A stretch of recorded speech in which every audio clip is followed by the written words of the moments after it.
Bonjour tout le monde, ici Sheki du Master Trading Group et dans cette vidéo je vais vous partager une idée sur les légendes du trading, l'équivalent des Messi Cristiano dans le monde du football, et ici on a les Messi et les Cristiano dans le trading.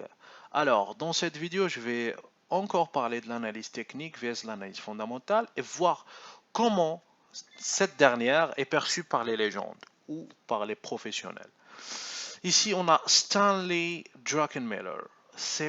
Pour moi, c'est parmi les meilleurs traders de tous les temps. Pourquoi? Parce qu'à peine 28 ans, il a ouvert son hedge fund. 28 ans. Il était chargé de gérer le fonds Quantum de Warren Buffett. Et c'était parmi les deux hommes qui ont cassé la Banque d'Angleterre dans les débuts des années 90. Donc, ici, on a c'est un, comment dire, c'est une revue c'est un livre qui est apparu qui s'appelle The New Market Wizard de Jacques Schwager, qui faisait des interviews avec ces légendes-là.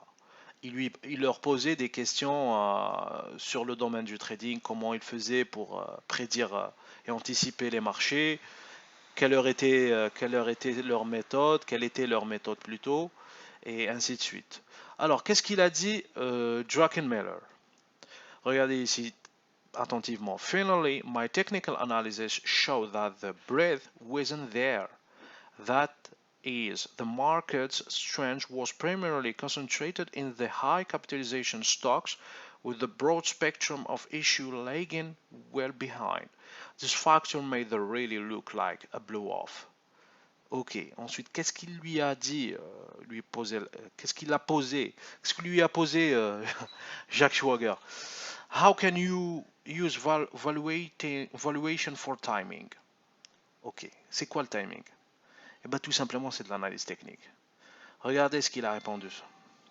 I never use valuation to time the market. I use liquidity considerations and technical analysis for timing. For timing. Donc l'analyse technique, ce que les gens adorent à faire tous les jours, c'est un outil pour le temps et non pas un outil pour la directionnalité de l'actif. Regardez ici. The catalyst being what? The answer. The catalyst is liquidity, la liquidité. And hopefully, ça peut nous aider. My technical analysis will pick it up. C'est-à-dire, l'analyse technique peut confirmer ce que j'ai vu comme catalyseur. Et non pas un outil à 100% pour prédire et anticiper le marché. Ça, c'est Stanley Druckenmiller. Bruce Kovner, ok, il est considéré comme un trader de trend following, c'est-à-dire suiveur de tendance. For me, technical analysis is like a thermometer.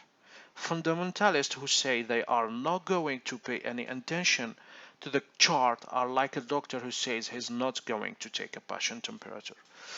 Ok, qu'est-ce qu'il dit?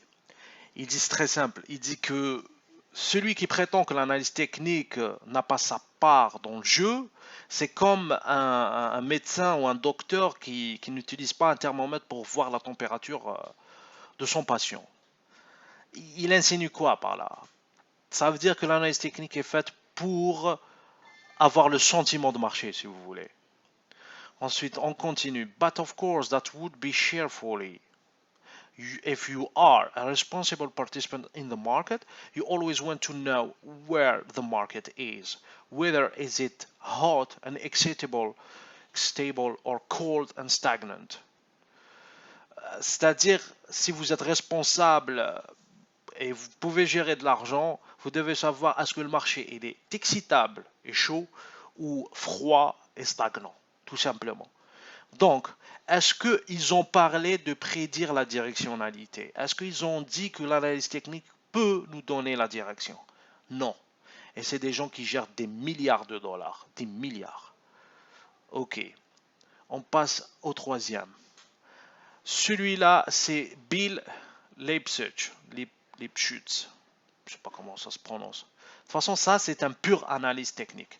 Il a réussi à transformer 12 000 dollars en 250 000 $, et il les a perdus ensuite. Hein. Il faut savoir. Son histoire, il dit dans cet article, si vous cherchez après lui, il dit qu'il les a perdus. Mais comment il l'a transformé? Regardez ici, qu'est-ce qu'il dit. Another thing of interest from the story of Leipzig is that you do not need to trade all the time. Vous n'avez pas besoin de trader tout le temps et tous les jours. Ça s'appelle de over trading. One of the famous quotes from Bill Leipzig is that traders can make money simply by sitting on their hands 50% of the time. Ça veut dire que tu peux faire de l'argent en faisant moitié de tes trades. Tu n'as pas besoin de faire beaucoup de trades. Ok, ça c'est purement analyse technique. Et regardez ce qu'ils disent. C'est des gens long-termistes. Hein. Maintenant, ici c'est sur le forum de Anton Kreil. Anton Kreil, c'est celui-là. Attendez, c'est celui-là. Celui-là a géré 300 millions de dollars dans son desk chez Goldman Sachs. Ça, c'est un professionnel. Qu'est-ce qu'il dit ici dans son article? Ok, où est-ce qu'il est? Hedge, ok. Technical analysis. Technical analysis helps to understand whether the idea of time is correct. Technical analysis does form IDs. It uses as a filter as the stage of selecting ideas for implementation. Qu'est-ce qu'il dit ici? Il dit que l'analyse technique, elle va nous donner le sens, pas le sens, le temps pour l'idée. C'est-à-dire si on a généré des idées de trading, on va voir cette idée, est-ce qu'elle est applicable en ce moment ou pas. Technical analysis doesn't form ideas. Elle ne forme pas les idées. Elle ne génère pas des idées, si vous voulez. L'analyse technique ne donne pas le sens de la directionnalité. Elle est utilisée comme un filtre. It's used as a filter. Dans une étape de sélection des idées, pour les implémenter, c'est-à-dire pour rentrer en trade. Et c'est pas moi qui le dis, c'est les légendes. C'est des gens qui gèrent des millions, voire des milliards.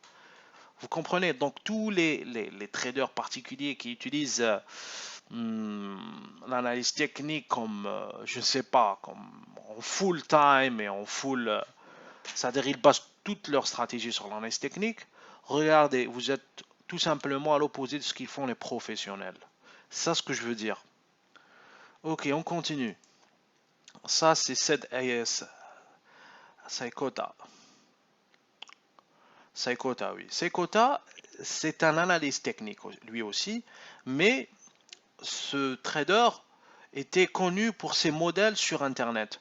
En fait, il faut savoir que tous ces traders-là que je vous ai montrés ont eu leur réussite dans une époque où le trading était, comment dire, n'était pas connu et on n'avait pas tout ce boom d'informations qui est venu par Internet. Donc, Eddie Saikota, qu'est-ce qu'il faisait? Il faisait des modèles comme on a actuellement sur ces plateformes de trading avec des indicateurs comme ça. On peut faire du momentum par exemple ou le RSI.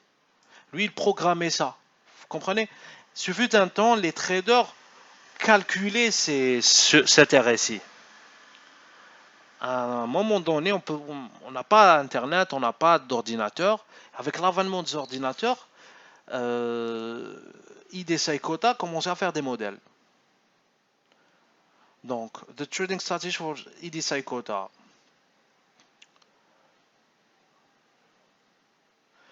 Là, il parle sur la psychologie, c'est pas important. Regardez, on three basic components in his trading style. The long-term trend. Regardez, il fait pas de l'analyse technique sur du short term. Long-term trend, current chart pattern, and identify the right spot to buy and sell. Donc, c'est une idée fausse, une idée perçue sur qu'on peut faire de l'analyse technique sur du short term. Au contraire, l'analyse technique, c'est un baromètre, elle va nous aider à catalyser les informations sur le marché, tout simplement. Ok, au suivant. Ah ouais, ça, c'est parmi mes préférés. Paul Tudor Jones. Paul Tudor Jones est considéré parmi les meilleurs track records dans tout le temps. Je pense qu'il a fait 30% chaque année pendant 10 ans. C'est lui ou Jack and Miller, si je ne confonds pas. He's one of the great investors of all time. He's renowned for macro calls. Oui, c'est un trader de ce qu'on appelle la macroéconomie. Il fait de la macroéconomie. Euh, comme Ray Dalio. Ray Dalio, il fait le all-weather portfolio manager. Lui, il fait du top and down. Il fait du fondamental. Qu'est-ce qu'il dit ici? Regardez ici. Regardez. I doubled my money. J'ai doublé mon argent. And go out near the top when it was apparent to any market technician we were blowing off.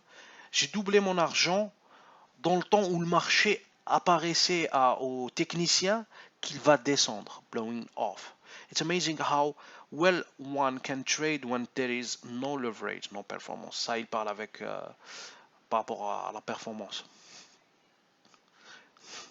Il dit que I see the younger generation hampered by the need to understand and rationalize why something should go up or down. Donc c'est pas rationnel, les prix sont pas rationnels. Alors tous ces légendes, et je vais terminer avec la vidéo de Anton Kreil. Qu'est-ce qu'il dit? Regardez.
Ok, vous savez qu'est-ce qu'il a dit maintenant?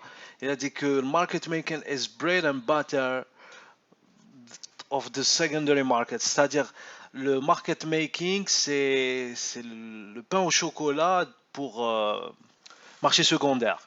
Ça veut dire quoi? Ça veut dire que les traders pros, tels que lui, 90% des temps font de ce qu'on appelle market making. Ils fournissent de la liquidité aux clients.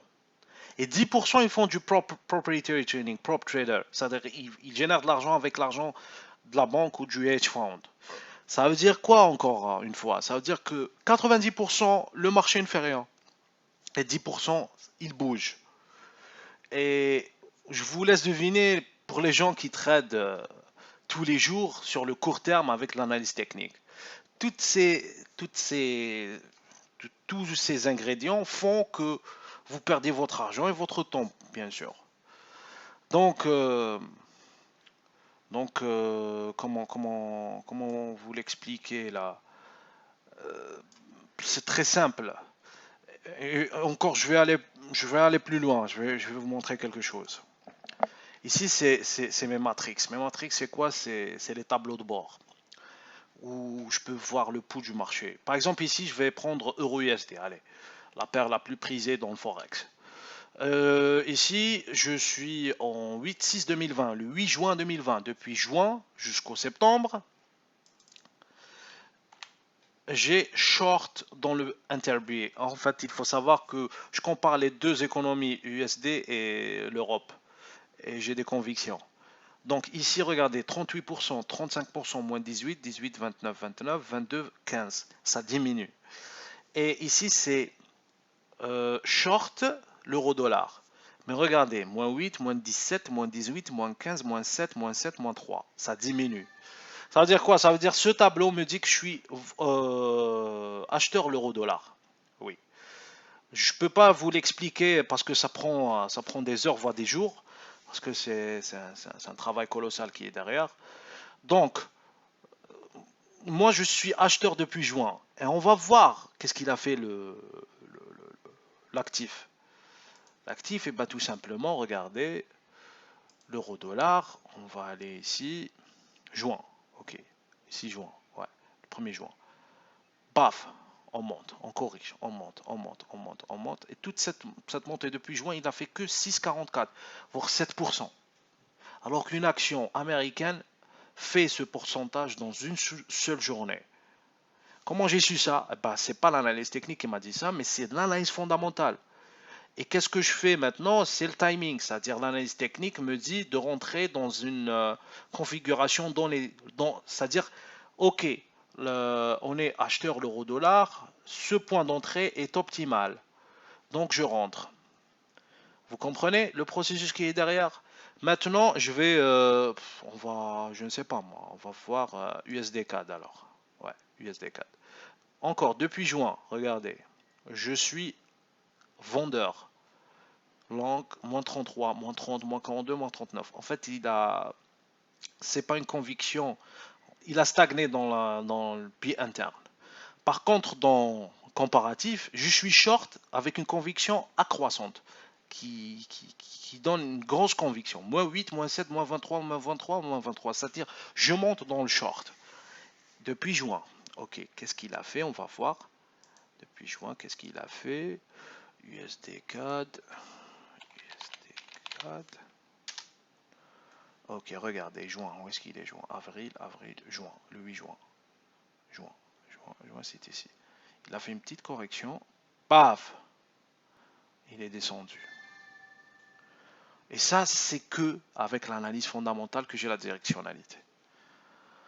Alors, merci pour votre attention. J'espère que vous allez faire des pouces, des commentaires, commenter parce que j'aime, comment dire, lire vos commentaires sur vos projections. Abonnez-vous parce que ça m'aide à me trinquer sur YouTube. Pas trinquer, mais traquer, je ne sais pas comment on dit. C'est-à-dire pour devenir plus visible. Et abonnez-vous à ma chaîne Telegram. Je suis très actif là-bas. Je partage mes analyses financières. Je fais comment dire, je fais un peu de journalisme financier et je fais de l'analyse. L'analyse, oui. Ok, merci pour votre attention. N'oubliez pas de vous abonner à ma chaîne et à tous les liens que vous trouvez. Vous allez comprendre beaucoup de choses sur le trading. Merci pour votre attention et à la prochaine vidéo.